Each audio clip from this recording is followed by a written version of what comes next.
visual inspection of this vehicle. We're going to be checking out the underside. We'll head straight in and show you what we find.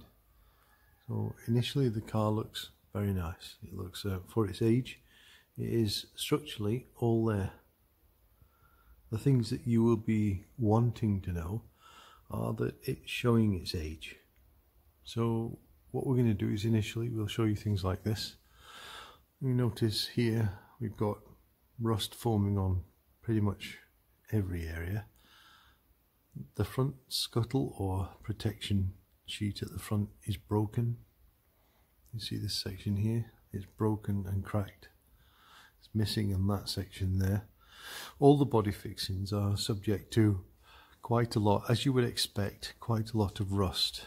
At some point the vehicle has been towed. We don't know when, not subject to that kind of information. But the threads are hanging out of the tow area. Not important, something that needs to be noted. A lot of rust in and about the place. We think that this was broken when the vehicle was towed. It's highly likely.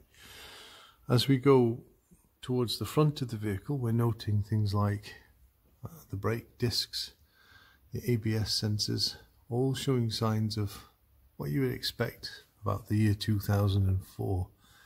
But really, it's been in storage, we can see, and it's starting to need some attention.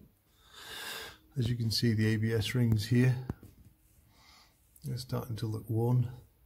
There's an awful lot of rust appearing everywhere, really. These are the wishbones.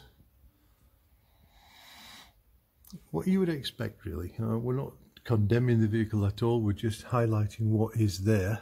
And in some areas on this particular section of the video and the car, what we're saying is that residual water, if you can make out this section here, residual water is leading to corrosion and will cause substantial problems later. As with the upper and inner sections, if I show you up there, sorry about twisting the camera, see if I can get a better. So the inner sections are showing corrosion, and it won't be long if that isn't rectified that things will become hold and the structural integrity will give in. The same applies at this side. So these are the subframe mounting areas, showing quite a bit of wear, really. Remembering, of course, our job here is to give you an in-depth view of the real state of the vehicle, regardless of the owner or what we want it to be. What I'm showing you is what is really there.